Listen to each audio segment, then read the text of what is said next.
आपण अर्थशास्त्राचा तिसरा चॅप्टर बघत आहोत आणि त्या तिसऱ्या चॅप्टरमधला आपण उपयोगितेच्या संकल्पना बघत आहोत. तर उपयोगितेच्या 2 संकल्पना पडतात, आपल्याला माहितीच आहे, आपण पहिल्या व्हिडिओमध्ये पण जाणलं होतं. पण आज थोडी आपण पुन्हा उजळणी करून घेऊ, कारण की आपला जो काही पुढला पार्ट आहे याच्याशी रिलेटेड आपण पुन्हा एकदा समजून घेऊया की काय असतात उपयोगितेच्या संकल्पना. 2 संकल्पना असतात उपयोगिता. सगळ्यात पहिले आहे एकूण उपयोगिता.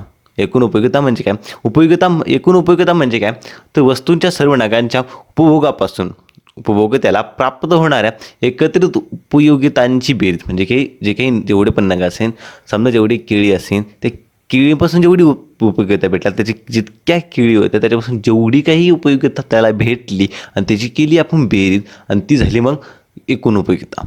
आता दुसरं येतं तसेच काय आलं पाहिजे, तसेच ही सलगपणे उपभोग घेतलेल्या वस्तूंच्या सर्व नगांची एकूण मिळालेली उपयोगिता. म्हणजे की असं नाही की 1 घंट्यानं एकदा खाल्लं नंतर 2 घंट्यानं खाल्लं, असं नाही. तर एकदा खाल्लं त्यानंतर डायरेक्टली जसं खाल्लं पुन्हा खाल्लं, म्हणजे काही लगातार खात गेलं किंवा त्याच्यामध्ये न गॅप पडता, तर तोही काय त्यालाच म्हणता येईल आपल्याला एकूण उपयोगिता. त्यानंतर दुसरं म्हणजे सीमांत उपयोगिता.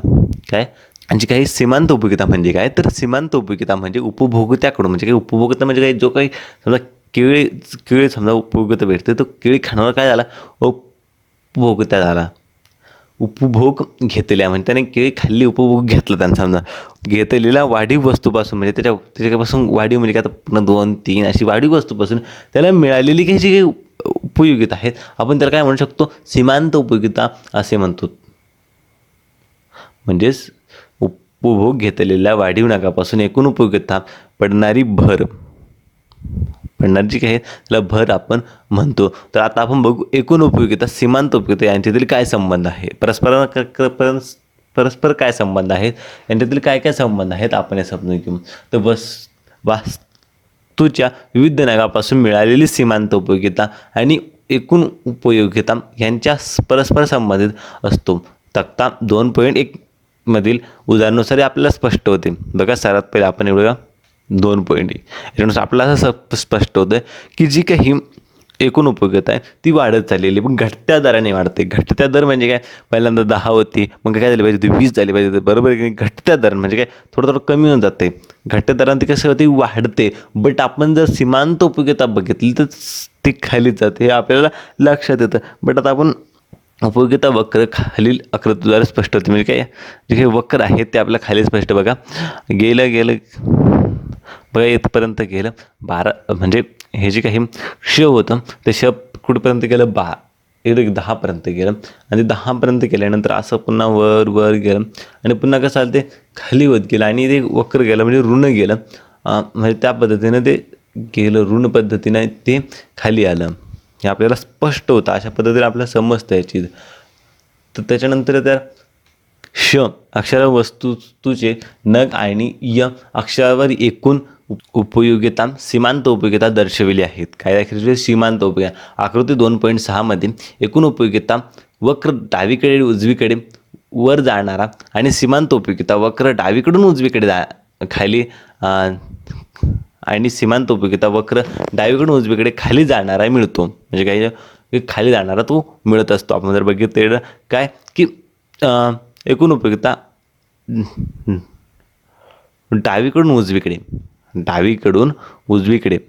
डावीकडून कुठं जातो? तो उजवीकडे जाताना आपल्याला दिसत असतं. तर डावीकडून कुठं जातो? उजवीकडे जातो ना, आपल्याला हे दिसत असेल. त्याच्यानंतर काय सांगितलेलं? डावीकडून उजवीकडे वर जाणारा आणि सीमांत उपयोगिता वक्र डावीकडे, वक्र काय डावीकडून उजवीकडे, जे काही डावीकडून उजवीकडे म्हणजे सर्वात पहिले जो आपल्याला दिसत असेल तो कुठे गेला?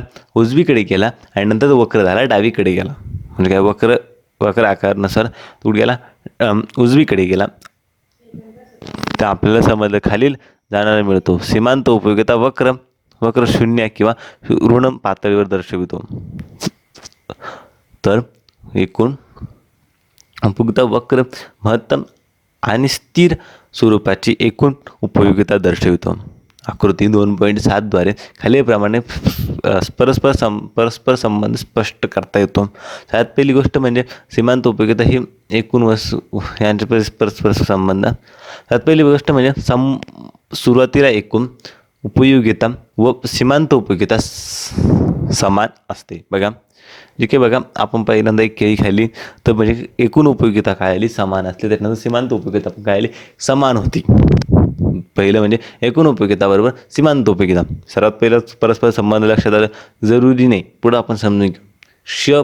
वस्तूच्या नागांचा उपभोग जसा जसा घेतला जातो तशी एकूण उपयोगिता घटत्या दराने वाढते. घटत्या दराने वाढते म्हणजे काय, पहिल्यांदा 10 होती, नंतर 18 झाली, नंतर 24 झाली, नंतर 28 झाली, म्हणजे घटत्या दरानं म्हणजे त्याची वाढण्याची जो दर आहे तो कमी झाला पण ती वाढली, म्हणजे घटता दराने ती काय आली वाढली. घटत्या दराने वाढते आणि सीमांत उपयोगिता घटतच जाते. काय सीमांत उपयोगिता काय घटतच जाते बघा, घटत जाते. सीमांत उपयोगिता वाढली का 10 होती, 8 झाली, 6 झाली, 4 झाली, 2 झाली, 0 आणि लगेच ऋणामध्ये त्याचं कन्वर्ट झालं. तर अशा पद्धतीने ते काय होतं कमीच होत जाते. सीमांत उपयोगिता काय झाली तर कमी होत जाते. जसं की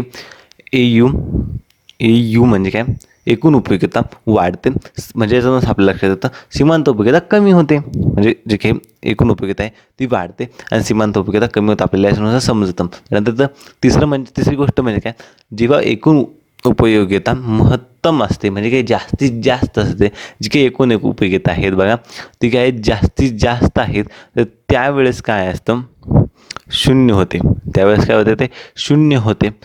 ही स्थिती सर्वाधिक समाधानाच्या किंवा तृप्ती जी काही बिंदू दर्शविते. म्हणजे काय समाधान झालं त्याला तृप्ती झाली, ही काही बिंदू काय दर्शवितो की समाधानाचा बिंदू दर्शवितो, तृप्तीचा बिंदू हा दर्शवित असतो. म्हणजेच काय समजायचं आपल्याला, AU इज इक्वल टू महत्तम म्हणजे जास्तीत जास्त, एकूण उपयोगिता इज इक्वल टू जास्तीत जास्त. C म्हणजे अंश जो आहे तो 0 असतो. म्हणजे काय 0 असं म्हटलं जातं. 0 म्हणजे आता तिथं काय त्याची काय उपयोगिता जी काय आहे तर का समाधान झालं समजा त्याचं, तर असं म्हणू शकतो आपण केळी खाल्ली त्यानं खाल्ली आता त्याचं समाधान झालं खाऊ तर म्हणजे आपणही म्हणू शकतो की आता तर समाधान म्हणजे 0 याच्यावर आहे. महत्तम म्हणजे काय 0 आपण म्हणू शकतो. तर जेव्हा एकूण उपयोगिता वाढते तेव्हा सीमांत उपयोगिता ऋण होते. जेव्हा एकूण उपयोगिता जेव्हा एकूण उपयोगिता काय होते घटते. जेव्हा एकूण उपयोगिता घटायला सुरुवात झाली तर त्यावेळेस जी काही सीमांत उपयोगिता ऋण होते, म्हणजे काय ती कमी होत जाते किंवा ती राहत नाही. त्याच्यापासून उलट दुरुपयोग, जसं की आपण समजा पाणी पिला पहिला ग्लास पिला, दुसरा ग्लास पिला, तिसरा ग्लास पिला, आता तहान मिटली तिसऱ्या ग्लासमध्ये, बस झालं पाणी पिणं आता. पण त्यांचा चौथा ग्लास दुसऱ्यांदा पाहिजे तर काय झालं ते काय झालं आता ते पाणी जास्त झालं, म्हणजे काय ते उपयोगिता नाही, पण त्याला ते पाणी प्या वाटत नाही आता इतकं पाणी झालं. म्हणजे काय झालं ते उपयोगिता कमी झाली, म्हणजे काय ऋण याच्यामध्ये गेली. लक्षात आलं की म्हणजे काय झाले ऋण आहेत, ऋण होते. स्थिर उपयोगितेचे असमाधान दर्शवते, एखाद्या असमान दर्शवते. एकूण उपयोगिता खाली जाईल तर सीमांत उपयोगिता वर जाईल असं म्हटलं जातं. म्हणजे काय ऋण होईल ते पण घ्या. ही स्थिती उपभोक्त्याचे असमाधान दर्शवते, म्हणजे काय असमाधान आहेत. त्यानंतर सर्वाधिक समाधान बिंदू घटल्यानंतर सर्वसाधारण उपभोक्त्याच्या वस्तू उपभोग घेण्याचे थांबतो. म्हणजे काय जर समाधान भेटले नंतर काय घेण्याचं थांबतो, कारण बिंदूच्या या सर्वाधिक समाधान मिळते आणि ते आपण उपयोगितेचे काहीही भर पडत नाहीत. म्हणजे समजा नाही पाणी किती काय पिलं, आता त्यानंतर पाणी पिल्यानंतर त्याच्या उपयोगितेत फरक पडणार नाही, त्याचे स्थान गेल्यानंतर उपयोगितेत फरक पडणार नाही. होऊ शकतं त्याच्यापासून त्याला ते पिणार नाही, त्याला आणखीन वेळानंतर बरदडी कोणी पाहिजे असेल तर पिणार नाही. म्हणजे काय उपयोगिता हे काय कमी होत जाते दिवसांदिवस, म्हणजे टाईम टू टाईम जितकं जसं आपण घेत जातो तसं तसं उपयोगिता एक कमी होत जाते. सर्वाधिक समाधानाच्या बिंदूनंतर समाधानाचे रूपांतर असमाधानात होते. म्हणजे बघा असमाधानात म्हणजे काय की पाणी पिलं बस झालं, जास्त पिलं आता असमाधान होते. का होतं असमाधान. दुसऱ्या शब्दात उपयोगितेचे दुष्परिणाम जाणू लागतात. दुष्परिणाम, पाणी जास्त पिलं पोट फुटू शकतं. कमी नाही घ्या 10 ग्लास पाणी प्यायचं, लक्षात घ्या. म्हणजे काय पोट पण पिळलं म्हणजे काय दुष्परिणाम होऊ शकतात, की उपयोगितेचे दुष्परिणाम येऊ शकतात. म्हणजे काय जेवढी उपयोगिता जेवढी गरज होती तेवढीच पिलं, ते आपल्याला समजलं. आता तक्ता दिलेला आहे ते सोडायचं आहे, सोडा तुम्ही. म्हणजे हे सोडा, कारण की हे तर मी सांगू शकतो. जसं की आता पहिले गोष्ट सांगून होते मी तुम्हाला की आता इकडे सांगितलेले बघा वस्तूच्या सर्व नागांच्या उपभोगापासून व्यक्तीला प्राप्त होणाऱ्या उपभोग्यतेची बेरीज म्हणजेच काय एकूण उपयोगिता होय. जसं की आपण म्हणतो सीमांत उपभोग, वस्तूच्या प्रत्येक वाढी व नागाच्या उपभोगापासून व्यक्तीला प्राप्त होणाऱ्या अतिरिक्त उपयोगिता असते. काय असते? अतिरिक्त उपयोगिता सीमांत उपयोगिता असते. तर एकूण उपयोगिता घटत्या दराने वाढते आणि काय सीमांत उपयोगिता घटत्या दराने कमी होते. तर अशाच पद्धतीने हे वर आपल्याला मुद्देवरच दिलेले आहेत ते बघायचे, खाली लिहायचे, म्हणजे जेणेकरून आपण एक सराव होईल आणि आपण सोडावे हे तख्त सोडावा. घट्ट सीमांत उपयोगितेचा सिद्धांत, घटत्या सीमांत उपयोगितेचा सिद्धांत किंवा घटत्या सीमांत उपयोगिता आहेत त्याचा सिद्धांत बघू आपण. घटत्या सीमांत उपयोगितेचा सिद्धांत म्हणजे तो घटतं कसं काय, सिद्धांत काय सगळ्यात पहिले. प्रथम घटत्या सीमांत उपयोगितेचा सिद्धांत सर्वप्रथम प्राचार्य जो काही गॅसेन आहेत त्यांनी मांडला. प्राचार्य गॅसेन काहीतरी कोणतरी व्यक्ती आहेत त्यांनी जो काही मांडला आहेत. परंतु प्राचार्य ऑल्फ्रेड मार्शल यांनी तो काय केला, हा जो काही व्यक्ती आहे त्यांनी काय केला की 1890 साली प्रकाशित झालेल्या अर्थशास्त्राची मूलतत्वे या ग्रंथात विस्तृत स्वरूपात स्पष्ट केला. म्हणजे काय की अर्थशास्त्राची मूलतत्वे हा जो काही ग्रंथ आहे त्या ग्रंथामध्ये ग्रंथाचे विस्तृत स्वरूपात स्पष्ट केला. नंतर सिद्धांताचे विधान प्राचार्य अल्फ्रेड मार्शल यांच्या मते यांचं असं म्हणणे की हा जो काही सिद्धांत आहे म्हणजे या सिद्धांतांना सांगितले त्यांनी की इतर स्थिती स्थिर असताना व्यक्तीजवळ आधीपासून असलेली एखाद्या वस्तूची साठ्या वाढत होत असेल तर गेलेल्या वस्तूपासून मिळालेले अतिरिक्त समाधान कमी होत जाते. बघा, त्यापासून वाढत गेल्यास त्यापासून मिळणारे जे काही समाधान अतिरिक्त समाधान कमी होत जाते. लक्षात घ्या, तुम्ही एक ग्लास पाणी पिला, दुसरा ग्लास पाणी पिला, आता तुम्हाला तिसरा ग्लास पाणी प्यायचे, शाळेत एवढी अतिरिक्त नसेल किंवा तुम्हाला समाधान झालं 2 ग्लासमध्ये म्हणजे समाधान होऊन जातं. असं पहिले जर तुमच्याकडे असेल तर समाधान असतं तुमच्याकडं. त्यात पहिले तुम्हाला तहान लागलेलं नाही, तुम्ही पहिलेच पाणी पिलेलं, तुमच्याकडे पाण्याची काही उपयोगिता असेल का? तुमच्या घरी केळीचा ढेर पेटलेला आहे म्हणजे भरपूर केळी आणि तुम्ही खाताही, तर तुम्हाला त्याची काही म्हणजे काय होणार नाही, उपयोगिता जाणवणार नाही. उपयोगिता तुम्हाला त्याची काही जाणवणार नाहीत, कारण की ते तुम्हाला अवेलेबल आहे, तुमच्याकडे आहे, त्याच्यामध्ये जो काही उपयोगिता जाणणार नाही.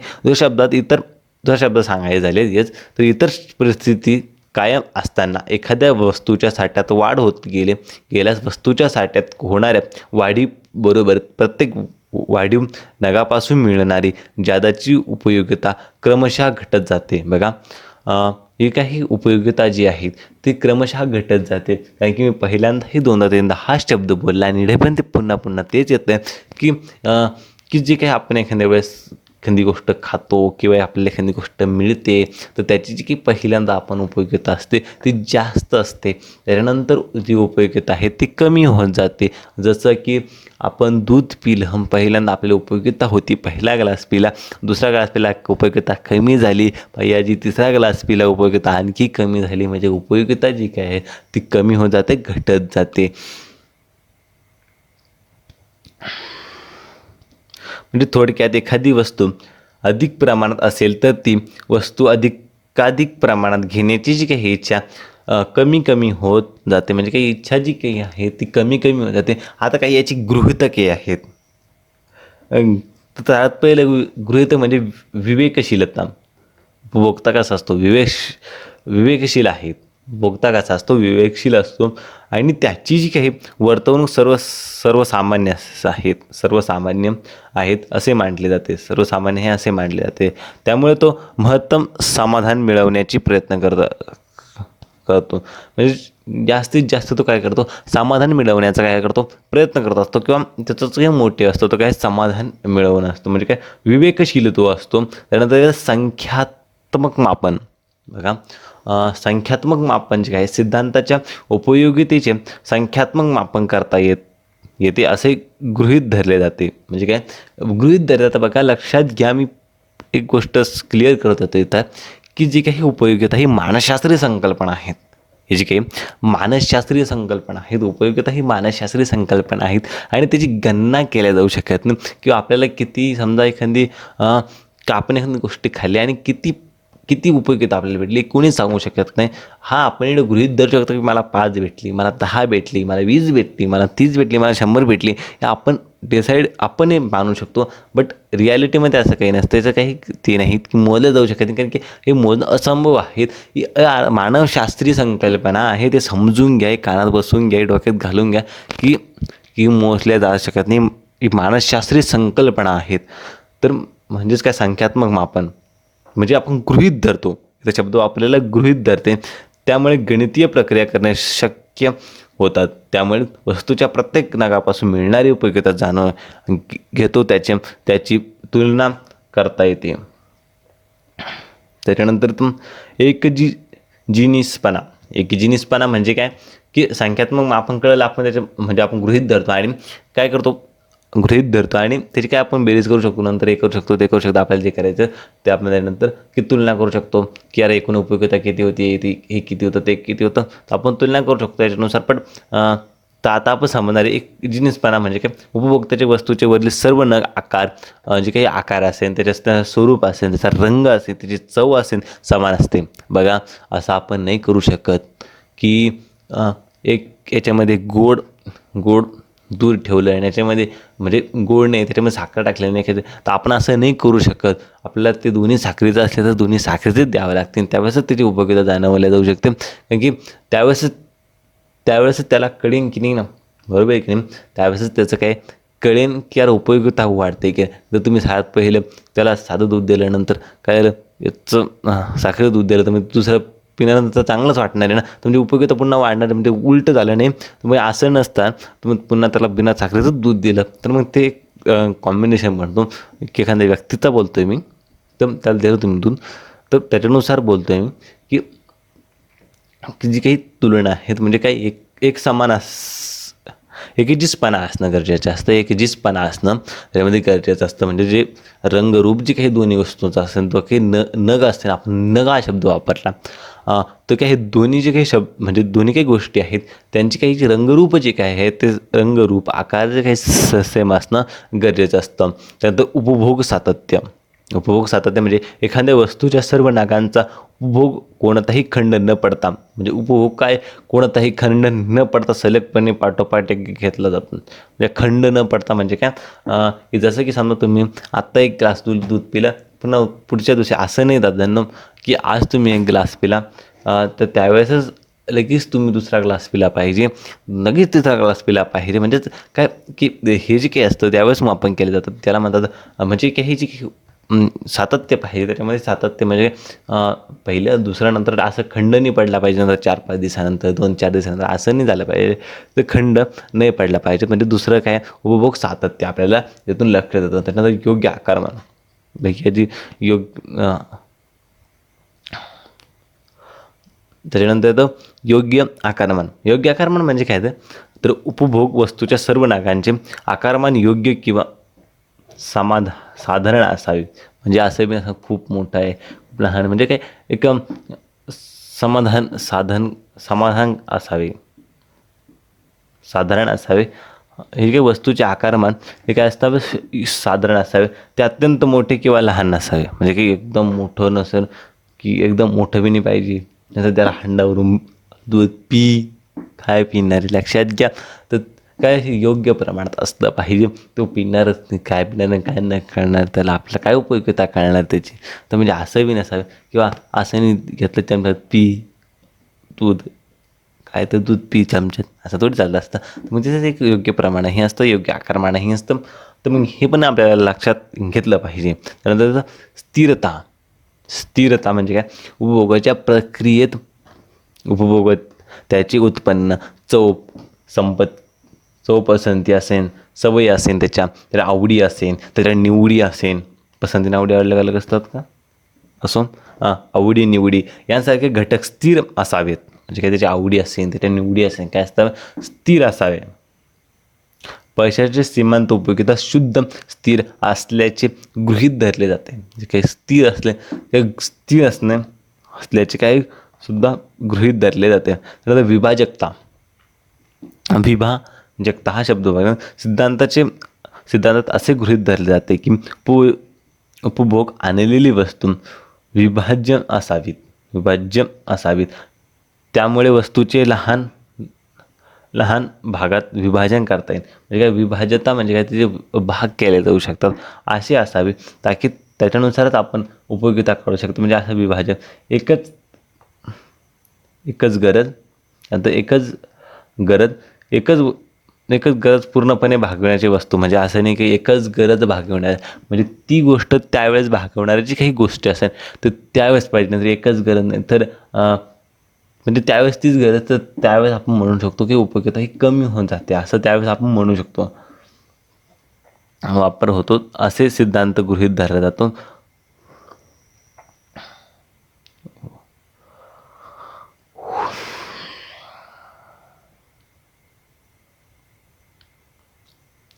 वापर होते असे सिद्धांताचे गृहीत धरला जातो. तक्ता 2.2 आधारे घटत्या सीमांत उपयोगिताचा सिद्धांत स्पष्ट होतो. बघा, एक नग होता, लक्षात घ्या. तर 10 बघा, इथं आपल्या लक्षात आलं. एक्स वर लक्षात घ्या. एक्स पुढे हा जे एक्स आहे, हा एक्स आहे, हा वाय आहे. लक्षात घेतला आपल्याला. एक्स जो काय तो एक नगांची संख्या एक्सवर कशा दिलेली आहे, वस्तू संख्या. जशी जशी आपण वस्तू की बघा, समांतर उपयोगिता किती दिवस आहेत, पहिले 10, त्याच्यानंतर किती झाले 8, त्याच्यानंतर किती झाली 6, त्याच्यानंतर किती झाली 4, त्याच्यानंतर किती झाली 2, त्यानंतर किती झाली 0, त्याच्यानंतर कमी होत गेला आहे की नाही. तर वरील तक्त्यात असे स्पष्ट होते की एखाद्या वस्तूचे नगाचे उपभोग जसजसा वाढत जातो तसतशी त्यापासून मिळणारी सीमांत उपयोगिता क्रमशः घटत जाते. या पहिल्यांदा असतं. आता पुन्हा तेच गोष्टी की एखादी गोष्टाची आपण जास्ती घेतल्यानंतर तुझी सीमांत उपयोगिता काय होत. आता उपयोगिता म्हणजे एक भावना आहे. उपयोगिता काही एखादी गोष्ट नाही, एखादी काही व्यक्ती नाही. उपयोगिता काय आहेत, उपयोगिता एक संकल्पना आहे. उपयोगिता काय आहे, तर उपयोगिता एक भावना आहे. समजून घेऊ शकतो आपण. एक भावना आहे, एक मानसशास्त्रीय संकल्पना आहेत. घटत जाते, ऋण व शून्य होत जाते. ते शून्य व ऋण होत जाते. आता त्याच्या पुढं जर गेला असतो आपण तर ते ऋण होत गेलं. आपण 8पर्यंत गेला असतं, तो ऋण झाला असता. आणखी ऋण ते होत गेलं असतं. म्हणजे ऋण होतं किंवा शून्य होत असतं. आकृतीचे स्पष्टीकरण. वरील आकृती श अक्षावर वस्तूचे नग दर्शविले आहेत. श अक्षावर काय दाखवले, वस्तूचे नग दाखवलेले आहेत. वस्तूचे नग जे काही वस्तूचे नग आहेत ते दाखवलेले आहेत. आणि या अक्षरावर सीमांत उपयोगिता दर्शविली आहेत. सीमांत उपयोगिता तक्त्यानुसार सीमांत उपयोगिता विविध बिंदूच्या आलेखावर रेखाटून जोडले असतात. हा वक्र डावीकडून उजवीकडे खाली येतो व असे दर्शविले की वस्तूच्या उपभोगात सातत्याने वाढ झाल्यास सीमांत उपयोगिता घटत जाते. वस्तू कायम वाढ होत गेली, सीमांत उपयोगिता काय होते, घटत जाते. जेव्हा सी यू म्हणजे काय, सी आणि यू हे सी यू वक्र हा अशा अक्षराला स्पर्श करतो. श अक्षराला काय करतो, जो काही बिंदू आहे, अक्षराला जो काही स्पर्श करतो तेव्हा तो सीमांत उपयोगिता शून्य होते. म्हणजे त्या बिंदूला समाधानी पातळी. म्हणजे काय, तो आता समाधान झालं, त्याचं आता पाणी पिलं, त्याने खूप पाणी पिलं, तर 2-3 ग्लास पाणी पिलं, आता त्याचं समाधान झालं. म्हणजे काय, समाधानी म्हणजे शून्य झालं. आणि त्याच्यानंतर खाली गेल्यानंतर ऋण होतं. पण आपण समजून घ्या फक्त एवढं की शून्य होतं. या सर्वाधिक साधनाच्या सर्वोत्तम बिंदू तृतीय बिंदू असे म्हणतात. या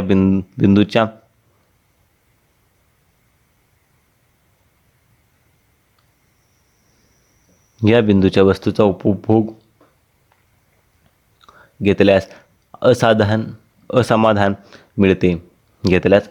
मिळते आणि सीमांत उपयोगिताचे ऋण दर्शविले जाते, जी आकृती छायांकित करून दर्शविली आहेत.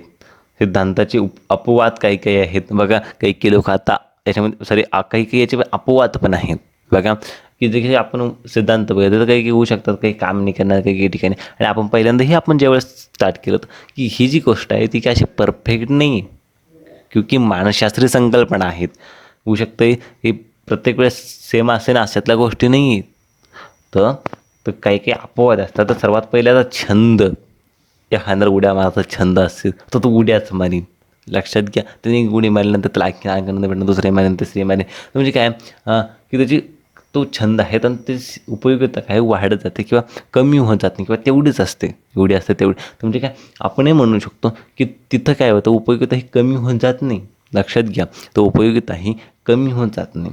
म्हणजे छंद सगळ्यात पहिलं तर आपण जसे की आता पोस्टराची विविध तिकिटे, दुर्मिळ नाणी, दुर दुर्मिळ चित्रे यांचा संग्रह करणे, एक संगीत ऐकणे, पुस्तकाचे वाचन करणे यांसारखी छंदाबाबत हा सिद्धांत अनुभवास येत नाहीत.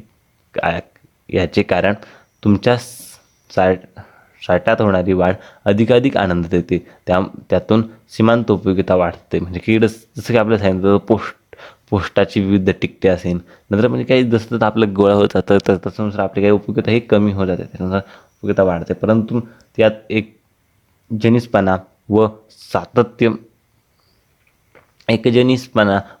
म्हणजे एकजिनिसपणा आपण पहिले बघितलं होतं. एकजिनिस म्हणजे काय, सारखं नाही आहेत ना. एकजिनिस म्हणजे काय, सारखं नाही आहे. आणि त्यानंतर गृहितकं जी काय आहेत, या सातत्याचे काही सातत्य म्हणजे काय, तुम्ही आता डायरेक्ट थोडी करणार, डायरेक्ट एक खटिकार थोडी करणार. आपण साठवतो दामादामा 2-3 दिवसांनी, 4-5 दिवसांनी. सातत्य नाही. त्यामुळे हे काही उल्लंघन, इकडे काय आलं, उल्लंघन यांच्यापासून होतं. म्हणजे काय, आपण गृहितकाचं काय होतं, उल्लंघन होतं. त्यानंतर कंजूस व्यक्ती बघा, कंजूस व्यक्ती आपण ज्याला म्हणतो. कंजूस उपभोक्त्याच्या बाबतीत प्राप्त होणाऱ्या प्रत्येक वाढीव नागापासून त्याला अधिकाधिक समाधान मिळते. कारण तो लोभी असतो, तो नीच असतो, तो लोभी असतो. म्हणजे त्याला काय असतं, त्याला लालच असते. तो लालची माणूस म्हणतो आपण त्याला. अविवेक असतो, म्हणजे काय, तो अविवेक असतो, त्याला विवेक नसतो. आपण पहिल्यांदाच गृहीतक दमवलं होतं की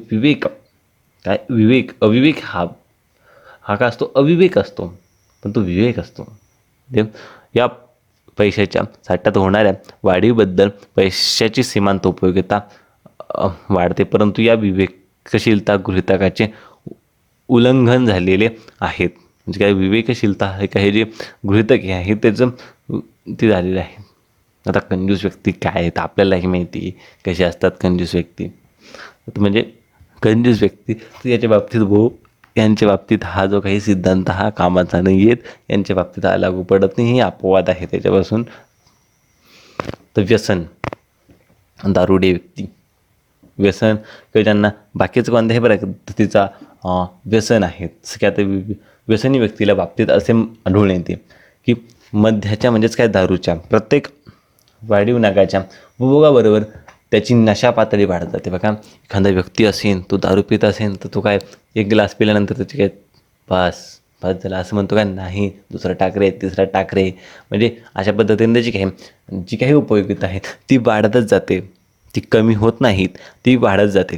म्हणजे काय, त्याची काही उपयोगिता आहे तर कुठंतरी काही खंडन होत असतं. म्हणजे तर काही म्हणू शकतो की इथं कुठं तर मॅच होत नाही. म्हणजे काय, अपवाद आहे एक प्रकारचा. खरे तर हा आभास असतो. ही स्थिती आभास म्हणजे त्यांचं म्हणणं काय, आभास आहे. ही स्थिती जवळजवळ सर्वच व्यसनाच्या बाबतीत लागू होते. मात्र यात विवेकशीलता या गृहीतकाचे उल्लंघन झालेले आहेत. विवेकशीलता, कोणता शीलता, विवेकशीलता. म्हणजे गृहीतकाचा असा विवेक असावा. हे दारुडे, त्याच्यानंतर हे कंजूस लोक यांच्या बाबतीत हा नाही रे बाबांनो. हा विवेकबुद्धींच्या लोकांसाठी, विवेक माणसांच्या लोकांसाठी आहेत. त्यानंतर सत्ता, जी व्यक्तीला जसजशी सत्ता प्राप्त होते, म्हणजे जसजशी ती सत्ता प्राप्त करतो, तो पहिल्यांदा समजा गावाचा सरपंच होतो. आता त्याला असं वाटतं मी हे व्हावं की मग मी आमदार व्हावं. मग तो काय, मग उपयोगिता झाली की त्याला एवढी उपयोगिता भेटण्याची कमी झाली का, नाही, त्याला आणखीन आनंद जातो. तो म्हणजे मला आमदार व्हायचं. म्हणजे अशा पद्धतीचं जे काही आमदार व्हायचं, त्याच्यानंतर मग तुम्हाला खासदार व्हायचं. म्हणजे उपयोगिता ही काय आहे, ती इथं काय आली, वाढत गेली. पण उपयोगिता काय होतं, सीमांत उपयोगिता कमी होऊन जाते, पण या ठिकाणी वाढत गेली. तर परंतु एक बघा, इथे विवेकशीलताचे गृहीतकांचे उल्लंघन झाले. विवेकशीलता काही तर पुन्हा एकदा विवेकशीलताचे काय झालं, उल्लंघन झालेले आहेत. तर 5वं येतं पैशाची सीमांत उपयोगिता कधीही शून्य होत नाहीत असे म्हटले जाते की जी काही पैशाची काय आहेत त्याची सीमांत उपयोगिता काय ती कधीच कमी होत नाही, ती वाढत जाते. कोणाला असं वाटतं का हो की मला एवढे 10,000 रुपये भेटले, आम्हाला नंतर 20,000 भेटले सीमांत उपयोगिता? नाही जी, नाही, लागत्या आणखी द्या, म्हणजे इच्छा कमी होत जाते तुमची घ्यायची, नाही वाढत जाते. बघा एखाद्याकडे जर एखादा जर सायकलीवर चालत असेल तर त्याला वाटतं मी बाईकवर चालावं. त्याच्यानंतर तो जर बाईकवर चालत असेल म्हणजे मोटरसायकलीवर चालत असेल त्याला असं वाटतं मी कारमध्ये चालावं. असं नाही वाटत भाऊ त्याला की तो कमी होत जावं. त्याला इच्छा नाही, असं काही नाही, तरी इच्छा वाढत जाते. म्हणजे पैशाच्या बाबतीत असं होतं. तर पैशाच्या साठ्यात बघा, पैशाची सीमांत उपयोगिता कधीही शून्य होत नाहीत असे म्हटले जाते. पैशाच्या साठ्याच्या वाढीबरोबर सीमांत उपयोगिता वाढत जाते आणि कारण विविध गरजा भागविण्याकरता अनेक वस्तू व सेवांची खरेदी करण्यासाठी विनिमय माध्यम म्हणून पैसा वापरला जातो. बघा, कोणत्याही गोष्टी आपल्याला लागत असेल तर पैशाबिना हे शक्य नाहीत. पैशाबिना आपण कोणत्याही वस्तू घेऊ शकत नाही आणि पैशाची किंमत आपल्यालाही माहिती, सर्वांना जगांना माहिती, लहान मुलांनाही माहिती पैशाची किंमत आणि मोठ्यांनाही माहिती पैशाची किंमत, म्हणजे सर्व जगांना माहिती पैशाची किंमत काय आहेत. मात्र काही अर्थाचे काही तज्ज्ञांच्या मते हा सिद्धांताचा पैशाला लागू होतो. जसं की काही अर्थशास्त्र तज्ज्ञ आहेत त्यांचं म्हणणं असं आहे की हा जो काही सिद्धांत आहे तो पैशाला लागू होतो. उदाहरणार्थ श्रीमंत व्यक्तीपेक्षा गरीब व्यक्तीला पैशाची सीमांत उपयोगिता जास्त जाणवते. म्हणजे काही गरीब व्यक्ती, पण असं बी नाही, मला नाही वाटत असं आहे. कारण की बघा, कधी कधी असते एखाद्या गरीबाला एवढी लालच नसते, बट बघा, जो काही पैशावर लोक असतो त्याला लालच जास्त असते, त्याला आणखीन जास्त उपयोगिता असते असं आपण म्हणू शकतो. म्हणजे हे कुठंतरी सिद्ध नाही, पण एक मत आहे लोकांचं. ठीक आहे, मान्य करू आपण, काही नाही. वरील सर्व बाबी सिद्धांताचा अपवाद मानले जातात, पण त्यात कोणत्या ना कोणत्या गृहितकाचे उल्लंघन होते. म्हणजे कोणत्या गृहितकाचे, मग ती विवेकशीलता असेल, त्यानंतर सातत्य असेल, तर म्हणजे की यांचं कुठंतरी काय होतं आहे, उल्लंघन होतं आहे मानले जातात. पण त्यात कोणत्या ना कोणत्या काय झाले गृहितकाचे उल्लंघन होते असल्यामुळे घटत्या सीमांत उपयोगितेचे अपवाद खरे अपवाद नसून केवळ समान आहेत. बसमान आहेत म्हणजे काय की हे अपवाद नसून ते काय समान आहेत ते आपल्याला लक्षात येतं. या सिद्धांतावर काही टीका केलेल्या आहे. सर्वात पहिली जी काही टीके त्या राहून द्या, आपण एवढं टीका उद्या बघू, नंतर उद्या बघा काहीच राहणार नाही. तर उद्या सिद्धांताच्या टीका बघू, काय कोणत्या टीका झाल्यानंतर पुन्हा काहीतरी म्हणजे आपण पुढं जे काही आणखीन बाकी काही गोष्टी बघू पुढं, आणि जे काही आहेत त्या बघू. तर ठीक आहे, आजच्यासाठी एवढंच. तर अगर व्हिडिओ आवडला असेल तर लाईक करा, चॅनलला अवश्य सबस्क्राईब करा, कारण की पहिलाही आपला धडा आलेला आहे अर्थशास्त्राचा, तो पण बघू शकता. दुसरा धडा चालू तो बी संपणार आहे उद्या. तर ठीक आहे, आपण बघू शकतात, पूर्ण चॅनलला सबस्क्राईब करू शकतो. ठीक आहे, धन्यवाद.